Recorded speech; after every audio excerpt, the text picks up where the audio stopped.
Hi! Hello! నమస్తే. Welcome to Srinivas mech academy channel. ఈరోజు ఇందులో మనం 2024 నుంచి 2026 జూన్ వరకు జరిగినటువంటి అన్ని రైల్వే ఎగ్జామ్స్‌లో అడిగినటువంటి జనరల్ సైన్స్‌లోని బయాలజీ యొక్క పీవైక్యూ యొక్క పార్ట్ 4 అని డిస్కస్ చేద్దాం. Let's get into the. ఇంకా ఎవరైతే ఆ యొక్క ప్రీవియస్ 3 పార్ట్స్ చూడలేదో దయచేసి వాళ్ళందరూ కూడా ఆ యొక్క ప్రీవియస్ 3 పార్ట్స్ చూసిన తర్వాత ఈ యొక్క క్లాసెస్ మీకు కంటిన్యూయేషన్ రావడం జరుగుతుంది. అండ్ ఖచ్చితంగా హై పాయింట్స్‌ని కూడా మన యొక్క వీడియోస్‌కి ఇవ్వండి.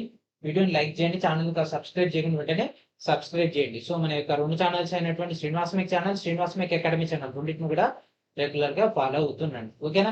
అండ్ దాంతో పాటు మన యొక్క యాప్ అయినటువంటి శ్రీనివాస్ మెక్ యాప్‌ని కూడా ఇన్‌స్టాల్ చేసి రెగ్యులర్‌గా ఫాలో అవుతుండండి. ఈ యొక్క యాప్ నుంచి మీకు కావాల్సినటువంటి లేటెస్ట్ కంటెంట్ అనేది రావడం జరుగుతుంది. రైల్వే డెడికేటెడ్‌గా మన యొక్క ఛానల్ అనేది మీకైతే కంటెంట్ అయితే ప్రొవైడ్ చేస్తుంది కదా! వీటన్నిటిని కూడా ప్రాపర్‌గా ఉపయోగించుకుంటూ మీ యొక్క ఫ్రెండ్స్ అండ్ ఫ్యామిలీ మెంబర్స్ అందరికి కూడా వీటికి సంబంధించినటువంటి ఇన్ఫర్మేషన్‌ని షేర్ చేయండి. Okay?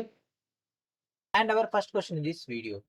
Which of the following is not correctly matched with regard to plant and animal cells? వృక్ష మరియు జంతు కణాలకు సంబంధించి ఈ కింది వాటిలో ఏది సరిగ్గా జతపరచలేదు. ఓకేనా? సో ఇక్కడ మన దగ్గర వృక్ష కణం ఉంది, జంతు కణం ఉందండి. ఓకేనా? ఆల్రెడీ మనం డీటెయిల్డ్‌గా పార్ట్ 1 అండ్ పార్ట్ 2లో థియరీ మొత్తం డిస్కస్ చేసుకున్నాం కదా! ఒకసారి ఆ యొక్క డేటా చూసిన తర్వాత ఈ యొక్క క్లాస్ చూస్తే మీకు కంటిన్యూషన్ రావడం జరుగుతుంది. అండ్ దాంతో పాటు క్వెషన్స్ ఆన్సర్స్ కూడా ఫాస్ట్‌గా మీరు చేయగలరు. ఓకే. సో కణకవచం అనేది జంతువుల్లో ఉంటుంది. ఉంటుందా అండి? కణకవచం ఉందా ఏనన్నా ఈడ? కణకవచం దేనికుంది? ఇగో బాక్టీరియా దానికుంది. అండ్ దాంతో పాటు వృక్ష కణానికి ఉంది. జంతు కణానికి ఉందా? లేదు. ఇక్కడ ఏమన్నాడు? సరిగ్గా జతపరచలేదు. Not correctly matched. So first one is okay. ప్లాస్టిడ్‌లు వృక్ష కణాల్లో ఉంటాయి. సో దీంట్లో ప్లాస్టిడ్స్ ఉన్నాయా? దీంట్లో ప్లాస్టిడ్స్ ఉంటాయి వృక్ష కణంలో. ఎందుకంటే ఇగో ఇక్కడ కనిపిస్తుంది హరితరేణువు. అదే ప్లాస్టిడ్. ఓకేనా? రిక్తికలు చాలా పెద్దగా ఉండి వృక్ష కణాల్లో ఉంటాయి. ఇగో రిక్తికలనేవి పెద్దగా ఉన్నాయి. వృక్ష కణాలు ఉంటాయి. ఇది కరెక్టే. ప్లాస్టిడ్స్ జంతు కణాల్లో ఉండవు. ప్లాస్టిడ్స్ జంతు కణాల్లో ఉండవు. ఎందుకంటే క్లోరోప్లాస్ట్, క్రోమోప్లాస్ట్ అంటే రంగులకు సంబంధించినటువంటి డేటా అండ్ దాంతో పాటు పత్రహరితాన్ని కలిగినటువంటి హరిత రేణువులని దీంట్లో ఉండవు. కాబట్టి first one is our answer. Okay. Chloroplast is present in which of the following parts of a cell? Chloroplast ఈ కింది ఏ కణంలో ఉంటుంది? ఓకేనా? సో ఇక్కడ మనకు క్లోరోప్లాస్ట్ కనుక తీసుకుంటే హరిత రేణువు అండి తెలుగులో. సో ఇది మనకి ఎక్కడ ఉంటుంది చెప్పండి? పెరాక్సిసోమా, కణద్రవ్యమా, అంతర్జీవ ద్రవ్యజాలమా, కేంద్రక ద్రవ్యమా? సో ఇక్కడ చూడండి ఇది మనకు ఒక కణం అంటే వృక్ష కణం. వృక్ష కణంలో ప్లాస్టిడ్స్ ఉంటాయి. ఇందాకనే మనం చూసినాం. సో ఇక్కడ మనకి ఏమన్నాడు? క్లోరోప్లాస్ట్ అన్నాడు. ఈ యొక్క క్లోరోప్లాస్ట్ ఎక్కడ ఉంది? ఇక్కడ ఉంది. ఇగో ఇక్కడ ఉంది. ఇక్కడ ఉంది. ఇదంతా ఎక్కడ ఉంది? కణ ద్రవ్యంలో ఉంది. సైటోప్లాజంలో ఉంటుందండి. ఏ కణం లోపలైనా ఎక్కడ ఉంటుందండి? అంటే వృక్ష కణంలో ఎక్కడ ఉంటుందండి? ఇదంతా కూడా కణ ద్రవ్యంలో ఉంటుంది. ఇదంతా కూడా కణ ద్రవ్యం. ఓకేనా? ఇదేమో కేంద్రకము, ఇదేంటి ఇద్దరొక అంతర్జీవ ద్రవ్యజాలం ఇదంతా. ఇదేమో రెండుపు అంతర్జీవ ద్రవ్యజాలం అండ్ దాంతో పాటు మైటోకాండ్రియా ఇక్కడ ఉంది. అండ్ దాంతో పాటు గాల్జీ సంక్లిష్టం ఇక్కడ ఉంది. రైబోజోమ్స్ ఇవన్నీ కూడా మనకి ఇక్కడ కనిపిస్తున్నాయి. ఓకే. సో ఇవన్నీ కూడా ఎక్కడ ఉన్నాయి? కణద్రవ్యంలో ఉంది. ఓకే. అండ్ అదేవిధంగా railway group D general science పీవైక్యూని ఇంగ్లీష్ అండ్ తెలుగు మీడియం రెండు కూడా మన యొక్క ఛానల్ ద్వారా మీకైతే రిలీజ్ చేయడం జరిగింది. సో మన యొక్క అఫీషియల్ స్టోర్లు అందుబాటులోనే వీడియో డిస్క్రిప్షన్ లో ఉన్నటువంటి ఫస్ట్ లింక్ నుంచి ఒక టోటల్ డేటాని గ్యాదర్ చేసుకోండి. Which are the following is an example of membrane bound little structures present in a cell? ఓకేనా? సో ఈ కణంలో ఉండేటటువంటి త్వచయుత చిన్న నిర్మాణాలకి కింద ఏది ఉదాహరణ? ఇక్కడ ఏమన్నాడు? త్వచయి ఉన్నటువంటి అంటే మెంబ్రేన్ కలిగినటువంటి ఈ యొక్క కణం లోపల ఉన్నటువంటి చిన్న నిర్మాణాన్ని గురించి చెప్పమంటున్నాడు. ఓకే. సో కేంద్రక ద్రవ్యం అంటే న్యూక్లియోప్లాజం దీనికి ఉండదు. రైబోజోమ్, రైబోజోమ్స్ యాడ్ ఉంటాయండి చెప్పండి? ఇగో ఇక్కడ రైబోజోమ్స్ ఉన్నాయి. కాదు. కణద్రవ్యం ఇంకా సైటోప్లాజం కాదు. ఏంటిది? లైజోజోమ్స్. లైజోజోమ్స్‌కి ఒక త్వచ ఉన్నటువంటి ఒక చిన్న నిర్మాణాలు. ఓకేనా? ఇది కణం లోపల పొరతో కప్పబడి ఉన్నటువంటి చిన్న నిర్మాణాలు ఉంటాయి. వాటిని మనం కణాంగాలు అంటాం. అవి ఏంటి అంటే లైజోసోమ్స్. ఇవి జీర్ణ ఎంజైమ్‌లతో కూడినటువంటి చిన్న పొరతో కప్పబడినటువంటి సంచులు ఇవి. ఇవేం చేస్తాయి? వ్యర్థ పదార్థాలని, అరిగిపోయినటువంటి కణాంగాలని మరియు బాహ్య కణాలను విచ్ఛిన్నం చేయడం జరుగుతుంది. అండ్ ఇవి పగిలినట్లయితే స్వయం విచ్ఛిన్న అంటే ఆటోలైసిస్ కూడా కారణం అవ్వడం జరుగుతుంది. కాబట్టి వీటిని కణం యొక్క ఆత్మాహుతి సంచులనైతే అనడం జరుగుతుంది. అండ్ దాంతో పాటు మన యొక్క యూట్యూబ్ ఛానల్స్ అయినటువంటి శ్రీనివాస్ మెక్ ఛానల్‌ని, శ్రీనివాస్ మెక్ అకాడమీ ఛానల్‌ని రెగ్యులర్‌గా ఫాలో అవుతుండండి. వీటి నుంచి మీకు కావాల్సినటువంటి అప్డేటెడ్ కంటెంట్ ఇక్కడ చూడండి 2026 యొక్క అప్డేటెడ్ కంటెంట్ కూడా మీకు ఇక్కడ రావడం జరుగుతుంది. The fluid content inside the plasma membrane is named. So plasma పొర లోపల ఉండేటటువంటి ద్రవ పదార్థాన్ని ఏమని అంటారు? ఏమంటారండి? ప్లాస్మా పొర లోపల ఉన్నటువంటి పదార్థము. ఓకే. మరి ఆ పదార్థాన్ని ఏమంటారు? ఆ పదార్థాన్ని ఏమంటారో చెప్పండి? ఏమంటారు? సైటోప్లాజం అంటారు. కణద్రవ్యం. ఓకే. ఇదంతా కూడా కణద్రవ్యం ఇక్కడ కనిపిస్తుంది. ఇదంతా కూడా కణద్రవ్యం. ప్లాస్మా పొర లోపల ఉండేటట్టు. ఓకే. ప్లాస్మా మెంబ్రేన్ అంటే ప్లాస్మా త్వచమైన, ప్లాస్మా పొర అయిన దాని లోపల ఉండేటటువంటి ద్రవ పదార్థాన్ని మనం కణద్రవ్యం అని అయితే అనడం జరుగుతుంది. కణంలో లిపిడ్ల యొక్క తయారీకి ఏ కణాంగం బాధ్యత వహిస్తుంది? ఇక్కడ అడిగింది లిపిడ్స్. ఓకేనా. సో ఇక్కడ manufacturing of lipids. So lipids సంబంధించినటువంటి డేటా ఏది ఫాలో అవుతుంది? ఓకే. గాలి సంక్లిష్టం, గరుకు అంతర్జీవ ద్రవ్యజాలం, నునుపు అంతర్జీవ ద్రవ్యజాలం, మైటోకాండ్రియా. మైటోకాండ్రియా అంటే ఏటీపీ, ఎడినోసిన్ ట్రైఫాస్ఫేట్ సంబంధించి మైటోకాండ్రియా ఉంటది. గాలి సంక్లిష్టం ఇది ఒక సంచి లాంటి నిర్మాణం కలిగి ఉంటది. ఇది ముఖ్యంగా ప్యాకేజింగ్‌కి, రవాణాకు దానికి సంబంధించింది. గరుకు అంతర్జీవ ద్రవ్యజాలం. రఫ్ అంటే మనకిక్కడ ప్రోటీన్. ప్రోటీన్‌లో ఆర్ అంటే మనకిక్కడ రఫ్ ఎండోప్లాస్మిక్ రెటిక్యులమ్ అండ్ దాంతో పాటు ఆర్ అంటే రైబోజోమ్స్ కూడా రావడం జరుగుతుంది. ప్రోటీన్‌లో మనం ఏమని రాస్తాం? ప్రోటీన్ అని రాస్తాం కదా! సో దీంట్లో ఆర్ అంటే రఫ్ ఎండోప్లాస్మిక్ రెటిక్యులమ్ అండ్ దాంతో పాటు ఇంకో ఆర్ అంటే దట్ ఈస్ రైబోజోమ్స్ అని కూడా గుర్తుపెట్టుకోండి. అంటే రైబోజోమ్స్ ద్వారా ప్రోటీన్స్ వస్తాయి. రఫ్ ఎండోప్లాస్మిక్ రెటిక్యులమ్ కూడా మనకి ఈ యొక్క ప్రోటీన్ సంబంధించినటువంటి సంశ్లేషణ చేస్తాయి. ఇక్కడ అడిగింది ఏంది? లిపిడ్స్. ఓకే. మరి ఇక్కడ కనిపిస్తుంది చూడండి. ఇక్కడ నున్నగా ఉన్నటువంటి ఈ యొక్క భాగాన్ని మనం నునుపు అంతర్జీవ ద్రవ్యజాలం అని అంటాం. నునుపు అంతర్జీవ ద్రవ్యజాలం లిపిడ్ల యొక్క తయారీకి భాగంగా ఉండడం జరుగుతుంది. అంటే వాటి యొక్క బాధ్యత వహించినటువంటి కణాంగం ఇది. ఇది ప్లాస్ఫోలిపిడ్స్, కొలెస్ట్రాల్ అండ్ దాంతో పాటు స్టెరాయిడ్ యొక్క హార్మోన్లను ఉత్పత్తి చేస్తుంది. ఇది హానికరమైనటువంటి పదార్థాల యొక్క నిర్వశీకరణలో అండ్ దాంతో పాటు కండర కణాల్లో కాల్షియం అయాన్ల యొక్క నిల్వల్లో కూడా పాత్ర వహించడం జరుగుతుంది. ఏంటిది? ఈ యొక్క నునుపు అంతర్జీవ ద్రవ్యజాలం. ఇది గరుకు అంతర్జీవ ద్రవ్యజాలం వల్లే కాకుండా దీని యొక్క ఉపరితలంపై రైబోజోమ్ ఉండకపోవడం వల్ల ఇది మైక్రోస్కోప్‌తో చూసినప్పుడు మనకి ఎట్లా కనిపిస్తది? నున్నగా కనిపిస్తది. నునుపుగా కనిపించడం జరుగుతుంది. అండ్ అదేవిధంగా 2026 అప్డేటెడ్ అయినటువంటి న్యూ ఎన్‌సీఈఆర్‌టీ 9వ తరగతి తెలుగు మీడియం సైన్స్ పాఠ్యపుస్తకం మీకైతే అందుబాటులో ఉండడం జరిగింది. దీన్ని ప్రతి ఒక్కరు కూడా మన యొక్క శ్రీనివాస్ మీకు యాప్ నుంచి గ్యాదర్ చేసుకోండి. ఏకకణ జీవులకు కణాంతర జీర్ణక్రియ ఎందుకు అనుకూలంగా ఉంటుంది? ఓకేనా. సో ఇక్కడ ఏమన్నాడు? ఏకకణ జీవి. అంటే ఏకకణ జీవి అంటే మనకు ఉదాహరణకి ఒక బ్యాక్టీరియా వీటిని మనం తీసుకోవచ్చు. సో దీంట్లో గనక తీసుకున్నట్లయితే మనకేముంటది? బాహ్య జీర్ణక్రియపై ఆధారపడతాయి. జీర్ణ ఎంజైమ్‌లు ఉండవు. ప్రత్యేక జీర్ణ అవయవాలు ఉండవు. శరీర కుహరాలు ఉంటాయి. ఓకే. మరి ఆన్సర్ ఏమై ఉంటుంది? ఏకకణ జీవి అంటే దీనికి ప్రత్యేకంగా జీర్ణ అవయవాలైతే ఉండవు. ఓకే. బాహ్య జీర్ణక్రియ అంటే కాదు. జీర్ణ ఎంజైమ్‌లు ఉండవు. అసలు అవయవాలే ఉండవు. ఏకకణ అంటే ఏంటిది? ఒకే కణంలో మనకు ఆ యొక్క పని మొత్తం చేయడం జరుగుతుంది. అమీబా గాని, పారామీషియన్ లాంటి ఏకకణ జీవులు అంతఃకణ జీర్ణక్రియకు నిర్వహించడానికి కారణాలుగా మనకిక్కడ కనిపిస్తాయి. ఏంటిదంటే అవి ఒకే కణంతో ఏర్పడి ఉంటాయి గదా! అండ్ దాంతో పాటు వాటికి జీర్ణాశయం గాని, పేగులు వంటి ప్రత్యేకమైనటువంటి జీర్ణ అవయవాలు ఉండవు. ఆహారం యొక్క కణాలు ఏమైతే ఈ కణంలోకి శోషించబడి ఆ యొక్క ఎంజైమ్‌ల యొక్క సహాయంతోటి ఆహార రిక్తికల లోపల జీర్ణమై పోషకాలు నేరుగా కణద్రవ్యంలోకి శోషించబడతాయి. ఇక్కడ ఉన్నటువంటి యొక్క కణద్రవ్యంలోకి శోషించడం జరుగుతుంది. ఈ యొక్క కారణాల వల్ల మనకేం జరుగుతుంది? ఏకకణ జీవులకు అంతఃకణ జీర్ణక్రియ అత్యంత అనువైనటువంటి పద్ధతి. కాబట్టి అంతఃకరణ లేదా కణ అంతర జీర్ణక్రియ అనేది మనకిక్కడ హెల్ప్ అవ్వడం జరుగుతుంది. Which combination best represents essential life processes for maintaining an individual organism? ఒక జీవి మనుగడకు అవసరమైనటువంటి జీవ ప్రక్రియలను ఈ కింది వాటిలో ఏ కలయిక ఉత్తమంగా సూచిస్తుంది? ఓకేనా. సో ఇక జీవి మనుగడ సాగించాలంటే నా దగ్గర ఒక జీవి ఉంది. దానికి మనుగడ సాగించాలంటే ఏమేం కావాలి? నాకు దగ్గర ఒక ఏలియన్ వచ్చిందనుకోండి. అదేమేమి ఆలోచిస్తది మనం? ఆ ఏలియన్ గనక మనం తీసుకుంటే ఫస్ట్ దానికి పోషణ అంటే ఫుడ్ కావాలి. దానికి శ్వాసక్రియ కావాలి. ఎందుకంటే అది భూమి మీదకొచ్చింది కాబట్టి శ్వాసక్రియ జరుపుతది. అండ్ దాంతో పాటు దాంట్లో ఎనర్జీ మొత్తం ట్రాన్స్‌ఫర్ అవ్వాలి. అండ్ దాంతో పాటు ఎక్సర్షన్ అంటే ఒక విసర్జన జరగాలి. ఈ 4 ముఖ్యమైనటువంటివి. ఓకే. సో ప్రతిస్పందన, ప్రత్యుత్పత్తి అనేవి సెకండరీ వస్తాయి. ఇప్పుడు తన యొక్క జాతి మనుగడ ఇక్కడ చూడండి. ఇక్కడ జీవి మనుగడ కాకుండా తన జాతి మనుగడ అన్నప్పుడు ప్రత్యుత్పత్తి ఇవన్నీ కూడా రావడం జరుగుతుంది. ఈ యొక్క వైవిధ్యం, వారసత్వం ఇవన్నీ కూడా కారణాలైతే ఒక జీవి మనుగడ సాగించాలి అంటే ప్రత్యుత్పత్తి అంత ఇంపార్టెంట్ కాదు. కానీ తన యొక్క మనుగడకు ఆహారం కావాలి, శ్వాసక్రియ కావాలి, రవాణా కావాలి, విసర్జన. రవాణా అంటే బస్సులు, లారీలు కాదండి. ఎనర్జీ అక్కడ ట్రాన్స్‌పోర్టేషన్. ఓకే. కాబట్టి ఆన్సర్ ఏమవుతుందండి? ఆప్షన్ ఏ అనేది పాజిబుల్ అవుతుంది. సో ఇక్కడ పోషకాలు, వాయువులు, వ్యర్థాలను శరీరం అంతా పంపిణీ చేయడానికి మనం ఇక్కడ రవాణా అనేది తీసుకుంటాం. Okay. In onion peel and human chick cells, the lightly stained region enclosed by the cell membrane is called. ఉల్లిపాయ తొక్క మరియు మానవుని యొక్క బుగ్గ కణాల్లో కణత్వచం ద్వారా ఆవరింపబడినటువంటి లేత రంగు ప్రాంతాన్ని ఏమని పిలుస్తారు? సో ఇక్కడ లేత రంగు ప్రాంతం ఉంది కదా, అంత లేత రంగు ప్రాంతాన్ని మనం కణద్రవం అనేది పిలవడం జరుగుతుంది. అది సైటోప్లాజం. ఓకే. ఎందుకంటే ఇది ఆల్రెడీ డిస్కస్ చేసుకున్నటువంటి కాన్సెప్ట్ అంటే థియరీ దాన్ని డిస్కస్ చేసుకున్నాం కాబట్టి ఇక్కడ మనం వెళ్ళిపోతుంది. And next question, on the basis of function the plasma membrane is dash in nature. So విధి ఆధారంగా ప్లాస్మా పొర లేదా ప్లాస్మా త్వచం స్వభావం ఏ విధంగా ఉంటుంది? పాక్షికంగా లేకపోతే పూర్తిగా పారగమ్య రహిత, ఎంచుకోదగినటువంటి అంటే selectively permeable. Okay. So plasma త్వచం ఏం చేస్తుందండి?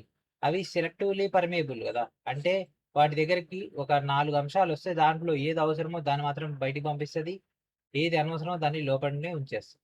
ఓకే, అంటే బయటికి వెళ్ళడానికి పర్మిషన్ లేని వాటిని అక్కడనే ఉంచేస్తుంది. సో ఈ విధంగా సెలెక్టివ్లీ ఉంటుంది.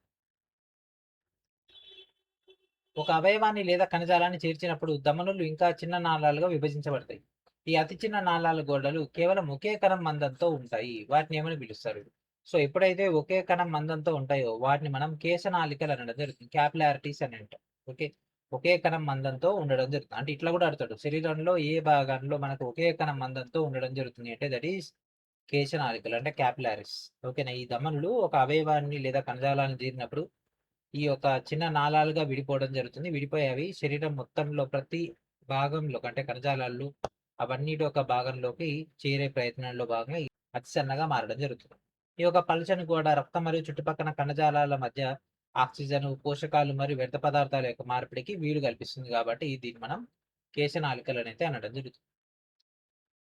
ఉల్లిపొర యొక్క తాత్కాలిక మౌంట్ లో కణద్రవ్యం గ్రహించినటువంటి రంగు పరిమాణానికి సంబంధించి కింది వాటిలో ఏది సరైనది? Okay, so cytoplasm. ఓకే, కణద్రవ్యం సంబంధించినటువంటి డేటా. సో ఇది కూడా ఇందాక డిస్కస్ చేసుకున్నాము. సో ఎప్పుడైనా సరే కణద్రవ్యము ఎట్లా ఉంటది? లిటిల్ స్టెయిన్ అంటే చాలా తక్కువ రంగు అయితే ఉండడం జరుగుతుంది. దీనిపైన ఎట్లా ఉంటుంది అంటే చాలా తక్కువ రంగు అయితే ఉండడం జరుగుతుంది. ఇక్కడ కనిపిస్తుంది ఇదంతా కూడా కణద్రవ్యం. కణంలోని లైజోజోమ్లు పగిలినప్పుడు ఈ కింద మాటలు ఏం జరుగుతుంది? ఇక్కడ కణం ఉంది, ఇక్కడ కణం ఉంది, ఇక్కడ కణం ఉంది. సో దీనిలో లైజోజోమ్స్ ఎక్కడ ఉన్నాయి? ఇక్కడ ఉన్నాయి. ఓకే, లైజోజోమ్స్ ఇక్కడ ఉన్నాయి. సో ఇప్పుడు ఏం చేయాలి? ఈ లైజోజోమ్స్ అనేవి మనం ఏం చేయాలి చెప్పండి? బోలో ఏం చేయాలి? అవి పగిలిపోయినాయంట. ఆప్షన్ చదవండి, నేను గ్యాప్ ఇచ్చింది దేనికి? మీరు ఆప్షన్ చదువుతారు, ఆప్షన్ చదివి నాకు ఆన్సర్ చెప్తారని. లైజోజోమ్స్ అంటే ఏంటి అండి? స్వయం విచ్చిత్తి కదా, అంటే ఆత్మహత్య సంచులు కదా. సో ఇవేం చేస్తాయి? కణం యొక్క ఆత్మహత్య సంచులు కాబట్టి ఆ యొక్క ఎంజైమ్లు కణం యొక్క సొంత భాగాలను జీర్ణం చేస్తాయి. ఓకే, సో లైజోజోమ్లు ఏమంటాం? కణం యొక్క ఆత్మహత్య సంచులు అని అంటాం కదా, ఎందుకంటే అవి కణంలో అత్యంత శక్తివంతమైనటువంటి జల విశ్లేషణ ఎంజైమ్లని దానిలో కలిగి ఉండడం జరుగుతుంది. లైజోజోమ్లు పగిలినప్పుడు ఏమవుతుందంటే ఈ యొక్క ఎంజైమ్లు కణద్రవ్యంలోకి విడుదలైపోతాయి. అండ్ దాంతోపాటు ఈ బాహ్య కణాలను మాత్రమే లక్ష్యం చేసుకోకుండా సొంత కణాంగాలను మరియు భాగాలను జీర్ణం చేయడం ప్రారంభించడం జరుగుతుంది. ఇది కణం యొక్క మరణానికి దారితీస్తుంది.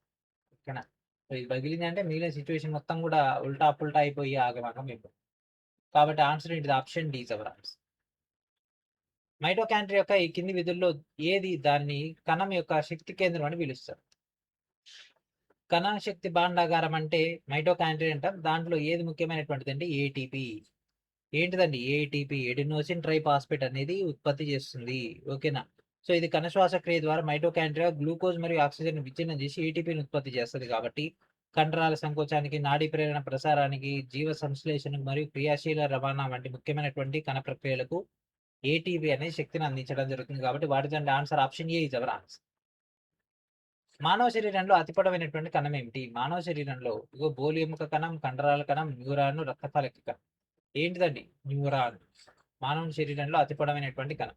ఇది 2025లో వచ్చినటువంటి క్వశ్చన్. ఇది గ్రూప్ డిలో. అయితే మనకు అంతకుముందు ఉన్నటువంటి గ్రూప్ డి అంటే last time group D exam జరుగుతున్నప్పుడు ఓల్డ్ ఎన్సీఆర్టీలో మనకి ఈ విధంగా ఉంది. న్యూ ఎన్సీఆర్టీలో ఈ పాయింట్స్ లేవు. ఎందుకైనా మంచిది, మళ్ళీ ఇది మాత్రం మీరు నేర్చుకోండి, ఎగ్జామ్లో అడుగుతాడు. సో అతి పొడవైనటువంటి కణం వచ్చేసరికి ఏంటి చెప్పండి? దట్ ఈస్ న్యూరాన్ అంటే నాడీ కణం.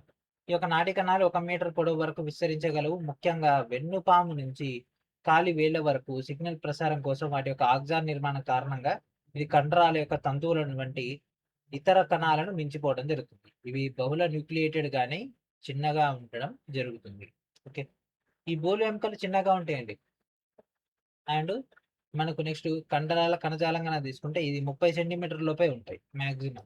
నెక్స్ట్ రక్త ఫలకికలు కనుక తీసుకుంటే ఇవి కణ శకలాలు అండ్ ఇవి మనకు చాలా చిన్నగా ఉంటాయి. రక్త ఫలకికలు రక్త కణాల్లో ఉంటాయి. ఈ కింది వాటిలో జీవన కార్యకలాపాలకు అవసరమైనటువంటి ఎడినోసిన్ ట్రైఫాస్ఫేట్ అణువులను విడుదల చేసేటటువంటి కణాంగం ఏమిటి? ఏంటిదండి? కణాంగం ఏంటిదండి? ఏటీపీ అంటే మనకు గుర్తుకు రావాల్సింది మైటోకాండ్రియా. ఏటీఎం, ఏటీ అంటే ఏటీపీ అని గుర్తుపెట్టుకోండి. ఎం అంటే మైటోకాండ్రియా, ఏటీపీ. ఓకే, ఏటీపీఎం. దీనికంటే ఏటీఎం గుర్తుపెట్టుకోండి. మనకి ఎడినోసిన్ ట్రైఫాస్ఫేట్ అంటే మైటోకాండ్రియా అని గుర్తుపెట్టుకోండి. ఏం చేస్తుంది చెప్పండి? మనకి ఇప్పుడు చదివేటప్పుడు ఏమో అంటే క్లాస్ వినేటప్పుడు ఏమో చాలా ఈజీగా అనిపిస్తుంది. ఎగ్జామ్ హాల్లోకి పోగానే ఈ 4 చూసాం మర్చిపోయి వచ్చేస్తుంది. ఓకే, ఇవి ఇవే ముఖ్యం మీకు. ఈ స్టార్టింగ్ వచ్చినాయా, మిగిలిన కాన్సెప్ట్ మొత్తం డెడ్ ఈజీ. ఎందుకంటే మనం కణజాలాలు నేర్చుకున్న ఆ తర్వాత మనం మిగిలినటువంటి టోటల్ డేటా డిస్కస్ చేసుకున్న. ద మెయిన్ కాన్సెప్ట్ ఈస్ కణం కాబట్టి ఇక్కడ నుంచి మనకు డిసైడ్ అవుతుంది. సో ఏటీఎం అని గుర్తుపెట్టుకోండి, ఏంటి అంటే ఏటీపీ అని గుర్తుపెట్టుకోండి, అండ్ దాంతోపాటు ఎం అంటే మైటోకాండ్రియా. ఓకే, ఏ కణ విభజన విధానం ద్వారా ద్వయస్థితిక క్రోమోజోములు ఏకస్థితిక బీజ కణాలుగా విభజించబడతాయి? ఓకేనా? సో మనకు ద్వయస్థితిక క్రోమోజోములు అనేవి ఏకస్థితిగా అయినటువంటి, అంటే ఇక్కడ రెండు ఉన్నాయి, ఇక్కడ ఒక్కొక్కటిగా మారేటటువంటిది ఏంటిదండి? దట్ ఈస్ కేయీకరణ విభజన. ఇక్కడ ద్వయస్థితిక క్రోమోజోములు మళ్ళీ ద్వయస్థితిక బీజ కణాలుగా మారేటటువంటి దాన్ని ఏమంటారు? సమ విభజన అనడం జరుగుతుంది. ఓకే, సో ఆన్సర్ ఏంటి? Option D is our answer. ఒక జీవిలో కణ కవచం యొక్క స్థానం ఏమిటి? అంటే ఒక జీవి తీసుకున్నాం, అంటే ఒక కణం తీసుకున్నాం. ఓకేనా? ఒక కణమే తీసుకున్నాం, కణం యొక్క కణ కవచం యొక్క పొజిషన్ యాడ్ ఉంటుంది. కొద్దిగా ఆప్షన్ చదవండి అమ్మా, ఆప్షన్ చదవాలి, చదివి ఏమిటి ఆన్సర్ చెప్పాలి. జంతు కణంలోని ప్లాస్మా త్వచం లోపల. జంతు కణంలో కణ కవచం ఉంటుందా? ఉండదు.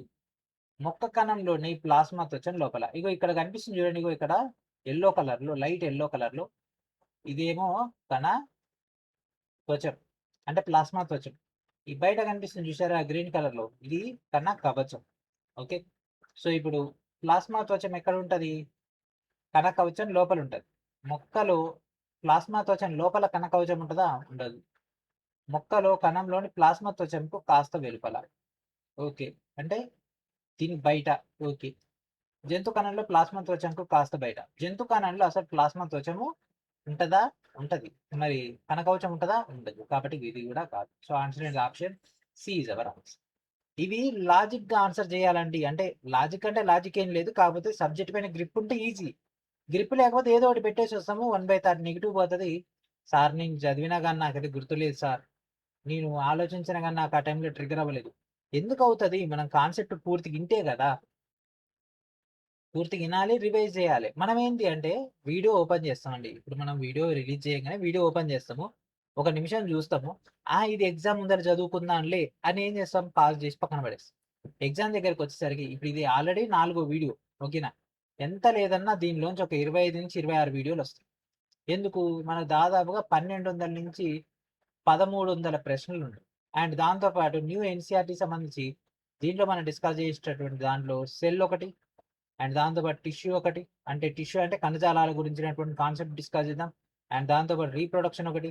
ఇట్లాంటి కొన్ని టాపిక్స్ ఉన్నాయి న్యూ ఎన్సీఆర్టీలో. అండ్ దాంతోపాటు మరి కొన్ని టాపిక్స్ కూడా ఉన్నాయి కదా బయాలజీ సంబంధించినవి, అవన్నీ కూడా కంప్లీట్ చేద్దాం. కాబట్టి ఎంత లేదన్నా 26 వీడియోలు అంతకంటే ఎక్కువ అవుతుంది. ఎగ్జామ్ దగ్గరికి వచ్చేసరికి ఏమంటారు? సార్ ఇన్ని వీడియోలా, ఇన్ని వీడియోలు ఇప్పుడు చూడాలి అంటారు. కాబట్టి ఇప్పుడే చూసేయండి, వీడియోలన్నీ కూడా ఇప్పుడే చూసేసుకోండి డైలీ. అందుకే నేను ఏం చేస్తున్నా అంటే ఒకే రోజు 4 వీడియోలు కాకుండా రోజుకు ఒక వీడియో ఇస్తున్నా, డైలీ డోస్ ఇస్తున్నా.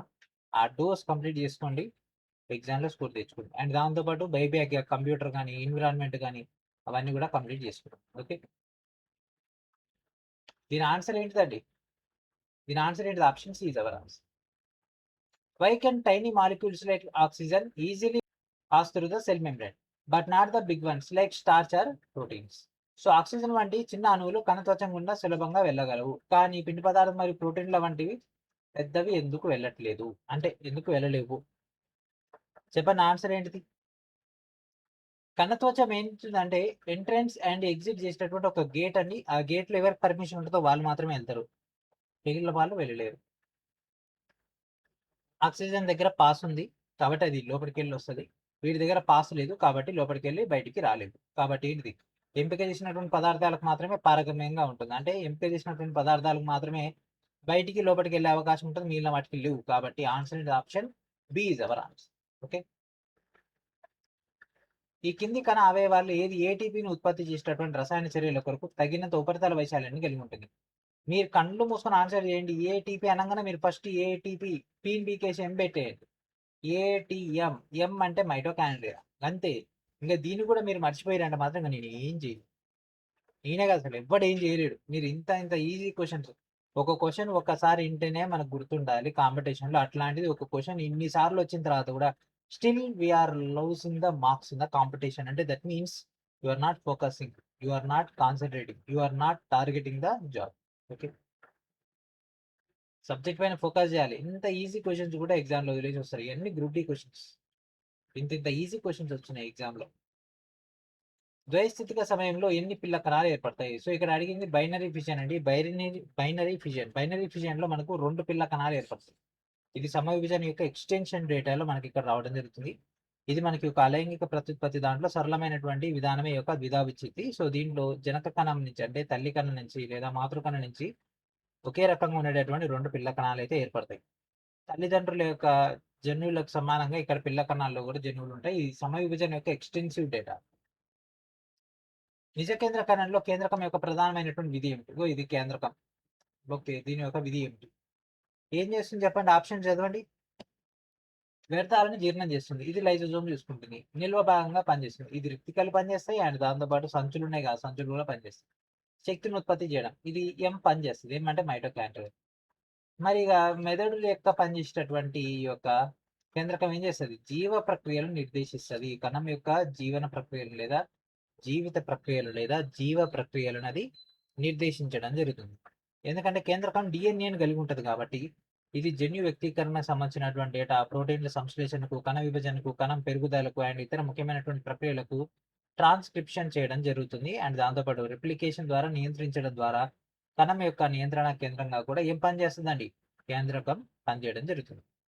ఇది వ్యర్థాలను జీర్ణం చేయడానికి లైజోజోమ్స్ ఉంటాయి, నిల్వ చేయడానికి రిక్తికలు ఉంటాయి, ఆహారాన్ని ఉత్పత్తి చేయడానికి మనకి ఏముంటాయి శరీరంలో అంటే మొక్క కణంలో తీసుకుంటే ఏముంటాయి ఆహారాన్ని ఉత్పత్తి చేయడానికి? చెప్పండి. ఇందులో లేదు కాబట్టి అది ఒక పాయింట్ అడిగిన. ఏముంటాయి చెప్పండి. ఏటీపీ అంటేనేమో మైటోకాండ్రియా, ఓకే. కానీ మనకు అక్కడ కావాల్సిన ఆహారాన్ని ఉత్పత్తి చేయాలి అంటే ఏముంటాయి? ఇప్పటిదా మనం డిస్కస్ చేసుకున్నాం 2-3 సార్లు, దాని ఇమేజెస్ కూడా చూసినాం. ఏంటిదా నీకు ఇట్లాంటి దాంట్లో ఇట్లా బిల్లలు ఉంటాయి? ఏంటిది? హరితరేణు. ఓకే, అంటే క్లోరోప్లాస్ట్. క్లోరోప్లాస్ట్ ఉంటుంది కణంలో ఆహారాన్ని ఉత్పత్తి చేసేది. ఆ క్లోరోప్లాస్ట్ నుంచి కదా పిండి పదార్థం వస్తున్నాయి కదా మనకు, మొక్కలు అవన్నీ కూడా నిల్వ చేసుకునే దాంతోపాటు అవి జీవనాన్ని సాగించడం జరుగుతుంది, వాటి యొక్క మనుగడ. మొక్కల కణాల్లో ఉబ్బడం లేదా ముడుచుకొని పోయేటటువంటి ప్రక్రియ ఆకారం మరియు చలనంలో మార్పులకు దారితీయడం నేరుగా ఏ కారకం వల్ల సంభవిస్తుంది? ఇది మనం ఆల్రెడీ క్లాసులో డిస్కస్ చేసుకున్నాము. ఇట్లా ఉండేది పెద్ద కావడము మళ్ళీ బక్క కావడం, ఇట్లా చేంజెస్ రావడానికి గల కారణం ఏమిటి? ఏంటిదండి వాటి యొక్క చేంజ్ లో భాగం ఏంటిది? నీరే కదా. కణకవచాలు గట్టిపడడం కాదు, ప్రోటీన్ నిర్మాణాలు కాదు, సెల్యులోజ్ వేగం కాదు, ఇగో నీటి యొక్క పరిమాణంలో మార్పు వల్లనే. నీళ్లు పీల్చుకుంటే ఉబ్బుతాయి, నీళ్ళు పీల్చుకుంటే ఇది సంకోచిస్తాయి. అంటే ఉన్న నీళ్ళు బయటకు వెళ్ళిపోతే సంకోచించి బక్కగా అయిపోవడం జరుగుతుంది, అంటే సన్నగా అయిపోతుంది. ఓకే, సో ఆన్సర్ ఏంటి? Option D is our answer. And అదేవిధంగా ప్రతి ఒక్కరు కూడా శ్రీనివాస్ మే యాప్ ఇన్స్టాల్ చేసి రెగ్యులర్ గా ఫాలో అవుతుండండి. ఈ యొక్క యాప్ నుంచి మీకు ఇట్లాంటి అప్డేటెడ్ కంటెంట్ మొత్తం కూడా లభించడం జరుగుతుంది. మొక్క కణ కవచం ప్రధానంగా దేన్ని కలిగి ఉంటుంది? మొక్క కణ కవచం. ఇంకో ఇక్కడ కణ కవచం ఉంది, ఏం కలిగి ఉంటుంది? కళ్ళు మూసుకొని ఆన్సర్ చేయాల్సింది సెల్యులోజ్. ఏముంటుందండి? సెల్యులోజ్. ఓకే, సెల్యులోజ్ అయితే ఉండడం జరుగుతుంది. అండ్ ఇది మనకు దృఢత్వానికి నిర్మాణాత్మక మద్దతును అందించేటటువంటి ఇది ఒక పాలీసాకరైడ్ అండి, ఈ యొక్క సెల్యులోజ్ అనేది. ఓకే, మరి ఇక్కడ మిగిలిన 3 ఆప్షన్స్ కూడా చూద్దాం. ఇంకా పని ఇంకేముంది? సుబారిన్ అనేది మొక్క కవచం యొక్క ప్రధాన భాగం కాదు. ఇది ఎక్కడ ఉంటదంటే కార్క కణాల్లో ఉండడం జరుగుతుంది. కార్క్ అంటే ఏంటిది? రాబర్ట్స్ దగ్గరికి వెళ్ళాలి. ఓకే, ఆయన కార్క కణాలతోటి ఏం కనిపెట్టిండు? కణాన్ని గురించి డేటాని కనిపెట్టిండు. ఓకే, అండ్ నెక్స్ట్ ఇక్కడ ఇంకోటి చిటినన్. ఈ చిటినన్ ఇదేంటిది? శిలీంద్ర కణ కవచాలు అండ్ దాంతోపాటు ఆర్థ్రోపోడ్ల యొక్క ఎగ్జోస్కెలిటన్ లో ఈ యొక్క చిటిన్ అనేటటువంటి దాన్ని అయితే కనిపెట్టడం జరిగింది. అండ్ నెక్స్ట్ వచ్చేసరికి ఎన్ ఎసిటైల్ గ్లూకోసమైన్. ఇది వచ్చేసరికి ఇది అసలు సెల్యులోజే కాదు, ఇది చిటిన్ యొక్క మోనోమర్. ఓకే, కణ పరిమాణం గురించి కింది ప్రకటనలు ఏది సరైంది? ఓకే, కణ పరిమాణం గురించి చూడండి, ఆప్షన్ చూడండి. బహుకణ జీవుల్లో కణ పరిమాణం ఎల్లప్పుడూ పెద్దగా ఉంటుంది లేదా? అట్లేం లేదు. కణ పరిమాణం కేంద్రకాల సంఖ్యపై లేదు. కణంలో ఒకటే కేంద్రకం ఉంటుందండి, 4, 5 ఉంటాయి ఉండవు. జీవులన్నింటిలో కణాలను ఒకే పరిమాణంలో ఉండవు. ఇక్కడ చూడండి, ఒకటి పెద్దగా ఉంటే ఒకటి చిన్నగా ఉంటది. అతి చిన్నగా శుక్రకణం ఉంటది. దీనికంటే పెద్దది అండం ఉంటది. అస్థి కణం ఉంటది. అస్థి కణం అంటే ఎముకలకు ఉండేది, కండరాలకు ఉండేది మునుపు కండర వ్యవస్థ. దాంతో పాటు ఇంకా రేఖిత కండరాలు చాలా ఉంటాయి. దీంట్లో రక్త కణాలు తీసుకుంటే ఎర్ర రక్త కణాలు, తెల్ల రక్త కణాలు, దాంట్లో మన లింఫోసైట్స్, మోనోసైట్స్, బేసోఫిల్స్, ఇసినోఫిల్స్ అవన్నీ కూడా ఉంటాయి. ఇదంతా పెద్ద తలకాయ నొప్పి వస్తది. ఇవన్నీ వస్తాయి, 1 బై 1 వస్తాయి. మొదటి రోజు నాకు అన్ని రావాలంటే రావు కదా. సో ఇది కూడా. సో కొవ్వు కణం. ఓకే. సో కణ పరిమాణం దాని పనితీరుకు సంబంధించింది గానీ జీవి పరిమాణంతో కాదు. యెస్. సో కణ పరిమాణం అనేది మనకిక్కడ జీవి పరిమాణంతో కాదు. ఎందుకంటే ఒక చిన్న పిల్లగాడుండు, ఒక పెద్ద మనిషి ఉన్నాడు, ఒక 90 ఏళ్ల మనిషి ఉన్నాడు. వీళ్ళందరి దాంట్లో గుండె ఉందండి. వీళ్ళ సైజుని బట్టి వేరే ఉంటది గుండె సైజు. కానీ ఆ గుండె యొక్క పని సేమే గదా. గుండె కండర అంటే ఈ యొక్క హృదయ కణం, హృదయ కండరం, హృదయ అవయవం ఏదైతే ఉందో అదన్నీ కూడా పని ఒకటే. కానీ సైజెస్ వేరు. సో వ్యక్తి యొక్క పరిమాణంతో గాకుండా వాటి యొక్క పనితీరుని బట్టి కణంని మనం డిసైడ్ చేస్తాం. ఈ వ్యక్తిలో నాడి ఉంటది, ఈ వ్యక్తిలో నాడి ఉంటది, ఈ వ్యక్తిలో కూడా నాడి ఉంటది. ఓకే. కణం యొక్క సూసైడల్ బ్యాగ్స్ అంటే ఈ యొక్క ఆత్మహత్య సంచులు ఏ కణంగా అని పిలుస్తారు. పాపం అవి చచ్చిపోతా ఉంటాయి. ఓకేనా. సో వాటిని ఏమని పిలవాలి? ఏమైపోయింది ఆత్మాహుతి సంచులు అంటే? సింపుల్ గుర్తుపెట్టుకోండి, life end. Life end. Life end. So అంటే ఏమొస్తది? లై. ఎక్కడ లై ఉంటుందో అదే ఏమైపోతుంది, లైఫ్ అనేది ఎండ్ అయిపోయింది కాబట్టి లైజోజోమ్. అంతే. లైఫ్ ఎండ్ అయిపోయింది కాబట్టి అది లైజోజోమ్, ఆత్మాహుతి సంచి అదిగా. అట్లా గుర్తుపెట్టుకోండి. ఓకే. మరి దాని యొక్క పనితీరు ఏమిటి? ఏమన్నా ఐడియా ఉందా?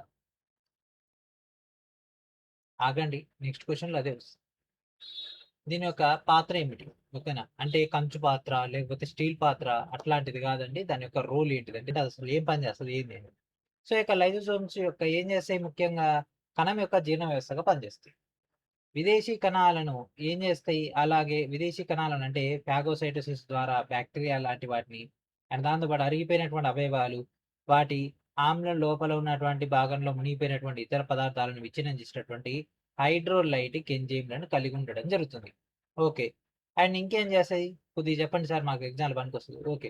సో లైజోజోమ్స్ ఆటోఫాగ్ అంటే దెబ్బతిన్నటువంటి భాగాల యొక్క స్వీయ జీర్ణానికి అండ్ దాంతోపాటు కణాంతర వ్యర్థాల యొక్క తొలగింపును కూడా బాధ్యత వహిస్తది. ఏంటిది? ఒక లైజోజోమ్స్. సో ఆన్సర్ ఏంటిదండి? Option A your answer. మరి ఉత్పత్తులను రవాణా చేయడానికి మనకెవరుంటారండి? మనకు గాల్జీ సంక్లిష్టం అయితే ఉండడం జరుగుతుంది. గాల్జీ. ఓకే. ఏటీపీ అంటే ఏటీపీ, పీని పక్కన నెట్టేయండి, ఎమ్‌ని పట్టుకొచ్చి పెట్టేయండి. ఏటీఎం అంటే మైటోకాండ్రియా. ప్రోటీన్, ఇగ ఇక్కడ ఆర్ కనిపిస్తుంది అంటే మనకు రైబోజోమ్స్ వస్తాయి. అండ్ దాంతో పాటు ఎండోప్లాస్మిక్ రెటిక్యులమ్, అంతర్జీవ ద్రవ్యజాలం కూడా రావడం జరుగుతుంది. ఏంటిది? గరుక అంతర్జీవ ద్రవ్యజాలం. ఈ కింది వాటిలో కణం యొక్క నిర్మాణాత్మక వ్యవస్థలో భాగం కానిది ఏది? కణంలో ఏది భాగం కాదు? కణద్రవ్యం. ఇగో ఈడ ఉంది. ఇదంతా కణద్రవ్యం. ఇగో ఇక్కడ ఉంది చూసారా కణద్రవ్యం. నెక్స్ట్ ఇగో దీంట్లో కూడా ఉంది కణద్రవ్యం. Okay good. అంటే ఇది కాదు, మన యొక్క ఆన్సర్ కాదు. మైటోకాండ్రియా. ఇగో ఈడ మైటోకాండ్రియా ఉంది, ఈడ కూడా మైటోకాండ్రియా ఉంది. ఇది కాదు. నెక్స్ట్ కణకవచం. ఇగో దీంట్లో కణకవచం ఉంది, ఇక్కడ దీనికి కణకవచం ఉంది. అంటే ఇది కాదు. మరి ఏంటిది సార్ ఆన్సర్? ఇగో ఇది గుండె. గుండె అనేది కణం యొక్క నిర్మాణాత్మక వ్యవస్థలో కాదు. గుండె అనేది దీని తర్వాత టిష్యూ వస్తది. ఆ తర్వాత ఆర్గాన్ వస్తది. ఇగో ఆర్గాన్ రకానికి చెందినటువంటిది. అంటే గుండె అనేది ఒక అవయవం. అంటే కణాలన్నీ కలిస్తే ఒక కణజాలం ఏర్పడుతది. ఆ కణజాలాలన్నీ కలిస్తే ఒక అవయవం ఏర్పడితే ఆ అవయవాల్లో ఒక అవయవమే ఈ యొక్క గుండె. సో గుండెలో కణాలుంటాయి గానీ కణాలలో గుండె ఉండదు. ఓకే. కణ రకం మరియు ఆకారానికి సంబంధించి ఈ కింది ప్రకటనలు ఏది సరైనది కాదు? Incorrect regarding the cell type and cell shape. Okay. Answer చేయండి. ఆప్షన్ చదవాలి. ఫాస్ట్‌గా చదవాలి. ఫాస్ట్‌గా చదివి ఎమ్మటే ఆన్సర్ చెప్పేయండి. మనోళ్ళు ఎదురు చూస్తున్నారు ఎమ్మటే. సరైంది కాదంటున్నాడు గదా. కండరాల యొక్క కణం అనేది కండే ఆకారంలో ఉంటుంది. ఇంగో ఇది నునుపు కండరాలు. ఇది ఎట్లుంది? ఇది ఒక కండే ఆకారంలో ఉంది. కరెక్టే. నాడీ కణం పొడవుగా ఉంటుంది. అవును పొడవుగా ఉంది. శాఖీ ఆకారంలో ఉంటుంది. యెస్. శాఖాలతో కూడినటువంటి ఆకారంలో ఉంటుంది. యెస్. ఇది కూడా కరెక్టే. ఎర్ర రక్త కణాలు డిస్క్ ఆకారంలో ఉంటాయి. Red blood cells. ఇదేమో వైట్ బ్లడ్ సెల్స్. సో ఇక్కడ రెడ్ బ్లడ్ సెల్స్ మనకి ఇక్కడ డిస్క్ రూపంలో ఉంటాయి. యెస్. ఇది కరెక్టే. మధ్యలో సెంట్రల్ డిప్రెషన్ అంటే వ్యాకులత అంటే మధ్యలో పొక్క ఉంటది. అంటే పొక్క అంటే పొక్క కాదు, ఇట్లా నొక్కినట్టు ఉంటది. యెస్. ఇది కూడా కరెక్టే.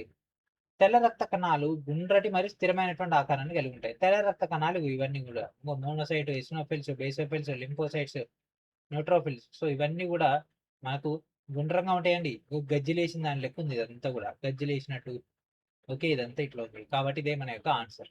ఇమేజ్ తెలిస్తే ఆన్సర్ వస్తది. ఇమేజ్ లేకుండా ఆన్సర్ రాదు. కాబట్టి answer option C is our answer. సరైనది కాదు ఇదొకటే. కణాలకు సంబంధించి కింద పేర్కొన్నటువంటి ప్రకటనలు ఏది అసత్యము? Okay. False regarding the cells మన కింద ఇచ్చినటువంటి స్టేట్మెంట్స్‌లో. ఓకే. సో చెప్పండి. సో చూడండి గత ఎన్‌సీఈఆర్‌టీలో మనకి ఒక పిక్చర్ ఇచ్చిండు కాబట్టి దీన్ని బట్టి ఇక్కడ ఆప్షన్స్ నుంచి మనకి డేటానైతే ఫైండ్ ఔట్ చేయొచ్చు. ఇప్పుడు న్యూ ఎన్‌సీఈఆర్‌టీలో ఈ యొక్క పిక్చర్ లేదు కాబట్టి మేబీ ఇట్లాంటి క్వెషన్స్ ఇకపై రాకపోవచ్చు. ఎందుకైనా మంచిది నేర్చుకుంటే మీకే బెటర్. ఓకే. కణాలకు సంబంధించి దిగువ పేర్కొన్న ప్రకటనలు ఏది అసత్యము? చదవాలండి. ఫాస్ట్‌గా చదవాలి. మీరు చదివితేనే నేను ఎమ్మటే ఆన్సర్ పిక్ చేస్తా. ఎందుకంటే నేను ఆన్సర్ చెప్పుకుంటూ వెళ్ళిపోతా. మీరు సొంతంగా ఆన్సర్ పిక్ చేయలేకపోతే ఎగ్జామ్‌లో మీకే ప్రాబ్లమ్ అయితది కదా! కణ ఆకారం తరచుగా దాని పనితీరుకు సంబంధించింది. యెస్. సో ఒక్కొక్క పనికి ఒక్కొక్క రకమైనటువంటి ఆకారం ఉంటది. యెస్ ఇది కరెక్టే. కణాలంటే ఒకే పరిమాణం మరియు ఆకారంలో ఉంటాయి. ఒకటేమో గుండ్రంగా ఉంది. ఒకటేమో ఇట్లా కండే ఆకారంలో ఉంది. ఒకటేమో డిస్క్ ఆకారంలో ఉంది. ఇది చూడండి అంతా గజ్జిలేసిన దాని లెక్క ఉంది. శుక్రకణమేమో ఇట్లా పాము లెక్క ఉంది. పువ్వు కణమేమో ఈ విధంగా ఉంది. ఇదేమో ఇంత పొడుగు ఎట్లా ఉంది ఇదొక చెప్పండి?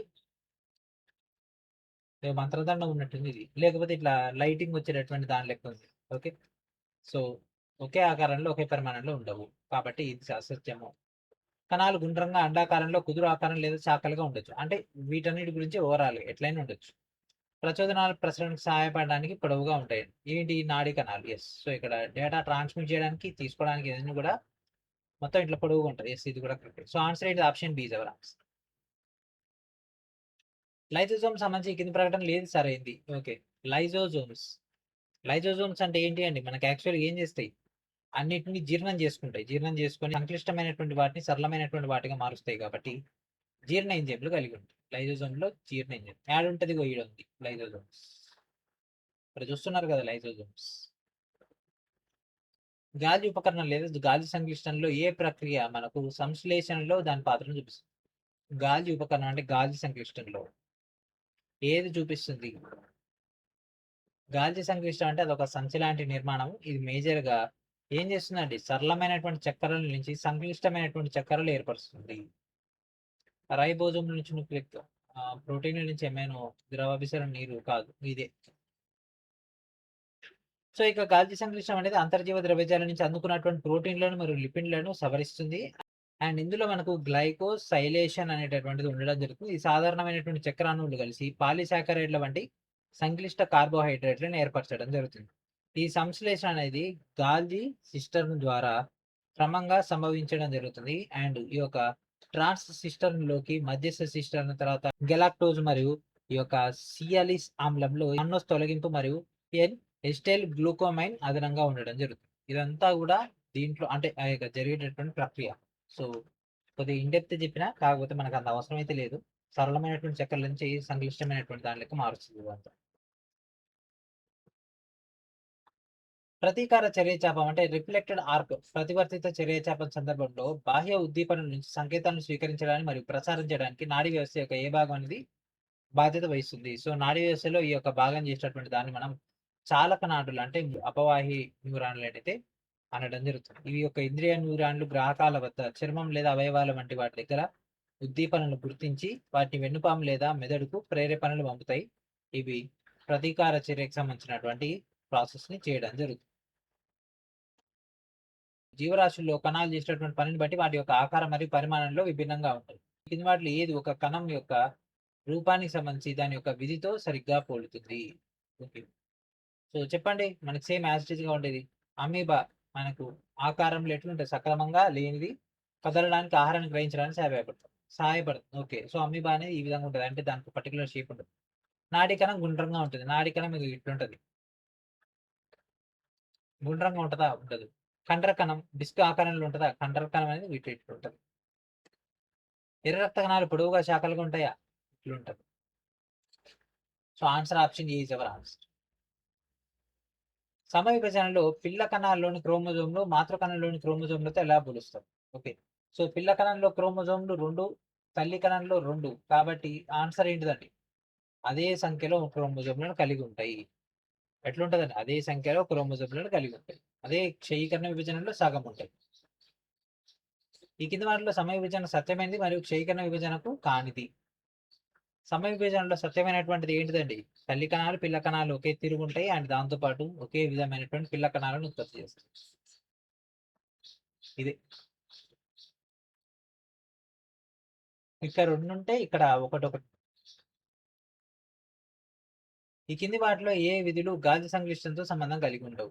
ఇది గాలి సంక్లిష్టం. గాలి సంక్లిష్టం అంటే సంచి లాంటి నిర్మాణం ఉంటుంది, కొన్ని పనులు చేస్తాయి. అది ఆల్రెడీ మనం డిస్కస్ చేసుకున్నాం. ఓకే, సో గాలి సంక్లిష్టానికి సంబంధించి ఇది అంతర్జీవ ద్రవ్యజాల నుంచి తీసుకున్నటువంటి ప్రోటీన్లను మార్చి ప్యాకేజ్ చేస్తుంది కాబట్టి ఇది ఓకే. రవాణా చేస్తుంది, స్రవిస్తుంది, ఇది ఓకే. కణాంతర జీర్ణక్రియకు లైవోజోమ్లకు అందిస్తుంది, ఇది కరెక్టే. ఇక్కడ చూడండి, ఎంట్రన్స్ అండ్ ఎగ్జిట్ ఈ 2 చేసేది ఏంటి? మెంబ్రెయిన్ చేస్తుంది, ప్లాస్మా మెంబ్రెయిన్ అయి చేస్తుంది, కాబట్టి ఇది కాదు. సో ఆన్సర్ ఇది option D is our answer. ఈ కింది వాటిలో ప్లాస్మా త్వచం లోపల ఉండేటటువంటి ద్రవ పదార్థం ఏంటిది? ప్లాస్మా త్వచం లోపల ఉండేటటువంటిది కణ ద్రవ్యం దాని లోపల ఉండేటటువంటిది. ఈ కింది వాటిలో ఏ జంతు కణాల్లో ఉండనిది ఏది? జంతు కణాల్లో ఉండనిది ఏముండదు? ఆప్షన్ చూడండి ఒకసారి. ప్లాస్మా త్వచం ఉంటది, కేంద్రకము ఇదంతా చూసారా ఇట్లా కప్పల కన్వర్ట్ చేసుకుంది, ఇది కూడా ఉంటుంది. కణద్రవ్యం ఇదంతా కణద్రవ్యమే. మరి క్లోరోప్లాస్ట్ అంటే హరితరేణువు గ్రీన్ కలర్ లేనని కనిపిస్తుందా? లేదు, కాబట్టి ఇదే answer. Option C is our answer. జంతు కణాల్లో హరిత రేణువులు అయితే ఉండవు. ఎందుకు? అవి మొక్కల్లో ఉంటాయి కాబట్టి ఈ కిరణజన్య సమయక్రియ జరుగుతుంది. సూక్ష్మదర్శన్ కింద ప్రతి కణంలో ఈ కింది లక్షణాల్లో ఏది కనిపిస్తుంది? సూక్ష్మదర్శన్ కింద మన ప్రతి కణంలో మనకు లైజోజోమ్స్, మైటోకాండ్రియా, కణత్వచం, క్రోమోజోమ్స్. సో మనకు సరిహద్దున అంటే చూడంగానే మనకి ఏం కనిపిస్తుంది? బయట పొర, అందులో ఏముంటది? కణత్వచం. ఇక్కడ అన్నది ప్రతి కణంలో అన్నాడు. ప్రతి కణంలో అంటే మనం జంతు కణం కూడా తీసుకోవాలి. జంతు కణంలో మనకు ఎట్లాగో కణ కవచం ఉండదు కాబట్టి కణత్వచం మనకు కనిపిస్తుంది. కాబట్టి సూక్ష్మదర్శిని కింద చూసినప్పుడు మొక్కల యొక్క కణాల్లో మనకి యొక్క జంతువుల యొక్క కణాలు బాహ్య నిర్మాణంగా మనకి ఒక కణత్వచం కనిపిస్తుంది. అండ్ దానిపైన కూడా మొక్కల దాంట్లో కణ కవచం ఇట్లా ఉంటది. కాకపోతే ఇక్కడ కణ కవచం లేదు కాబట్టి కణత్వచాన్ని మనం తీసుకుంటాం. ఇక్కడ ప్రతి కణం అన్నాడు కాబట్టి జంతు కణాన్ని కూడా మనం పరిగణలో తీసుకుంటే కణత్వచం ఈజ్ అవర్ ఆన్సర్. ఈ కింది ఏ కణాంగాలు కణ ప్రత్యుత్పత్తిలో సహాయపడతాయి? కణ ప్రత్యుత్పత్తిలో సహాయపడేటటువంటి ఏంటి చెప్పండి? ప్లాస్టిడ్స్ కాదు, లైసోజోమ్స్ కాదు, అంతర్జీవ ద్రవ్యజాలం కాదు, ఏంటిది? కేంద్రం. ఎందుకు? దాంట్లో డిఎన్ఏని కలిగి ఉంటది కాబట్టి, డిఎన్ఏ ఉంటది కాబట్టి ఇది మనకు సమయ విభజన లేదా క్షయీకరణ విభజన ద్వారా కణ విభజన నియంత్రిస్తుంది. జన్యు పదార్థం యొక్క ప్రతిరూపాన్ని ఇస్తుంది అండ్ దాంతోపాటు పిల్ల కణాలకు సమానమైనటువంటి పంపిణీని కూడా నిర్ధారిస్తుంది కాబట్టి కణ ప్రత్యుత్పత్తిలో భాగమైనటువంటి ఒక కేంద్రం. సో ఇక్కడతోటి యొక్క వీడియోని ఫినిష్ చేద్దాం. నెక్స్ట్ వీడియోలో మనం రిమైనింగ్ క్వశ్చన్ సాల్వ్ చేద్దాం. క్వశ్చన్ నెంబర్ 71 కాంచి కంటిన్యూ చేద్దాం. ప్రీవియస్ వీడియోలో 30 క్వశ్చన్ సాల్వ్ చేసినాం, ఈ వీడియోలో 40 క్వశ్చన్స్ అయితే సాల్వ్ చేసినాం. మీ యొక్క ఇంట్రెస్ట్ ఇదే విధంగా ఉంటే ఇంకా సాల్వ్ చేసుకుంటూ వెళ్ళిపోదాం. ఇంకా ఎక్కువ క్వశ్చన్స్ కూడా అంటే క్వాంటిటీ ఇంక్రీజ్ చేసుకుంటూ. కాకపోతే మీ యొక్క రెస్పాన్స్ కనుక తగ్గింది అనుకోండి, ఈ 40 కాస్త 30 అవుతుంది. 1 నెలలో కంప్లీట్ అయ్యే వీడియో 2 నెలలు గుంజుతా, మీకే వీడియోస్ ఎక్కువ. ఓకే, సో ఇది ఫ్రెండ్స్ ఈ రోజు. సో ఇక్కడ ఒక వీడియోని కంప్లీట్ చేద్దాం. నెక్స్ట్ వీడియోలో మనం దీని యొక్క కంటిన్యూషన్ లో భాగంగా డేటా అయితే డిస్కస్ చేద్దాం.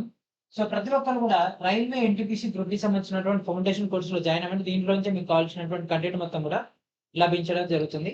అండ్ దీంట్లో మన బేసిక్ ఎక్స్పర్ట్ లెవెల్ దాకా కంటెంట్ అయితే అందుబాటులో ఉంటుంది. అండ్ దాంతో పాటు మన యొక్క ఛానల్ ద్వారా అండ్ సతీష్ రెడ్డి ఛానల్ తరపున మీ అందరికి కూడా గ్రూప్ డి లెవెల్ 1 సివిడి యొక్క టెస్ట్ సిరీస్ అయితే అందుబాటులో ఉంది. ప్రతి ఒక్కరు కూడా దీని అయితే గ్యాదర్ చేసుకుంది. తెలుగు మీడియంలో మీకు డేటా అందుబాటులో ఉంటుంది. ఒక 3 మార్క్ టెస్ట్ కూడా అందుబాటులో ఉంది. మరి ఇంకెందుకు ఆలస్యం వెంటనే యొక్క టోటల్ డేటాని గ్యాదర్ చేసుకోండి. అండ్ దాంతోపాటు శ్రీనివాస్ మీకు ఛానల్ రెగ్యులర్ గా ఫాలో అవుతున్నట్లయితే మీకు అప్డేటెడ్ కంటెంట్ అనేది ఎప్పటికప్పుడు అందుబాటులోకి తీసుకురావడం జరుగుతుంది. ఓకేనా? సో ఇది ఫ్రెండ్స్ ఈ రోజు. నెక్స్ట్ రోజు మనం రెడీతో కలుద్దాం. And thanks for watching.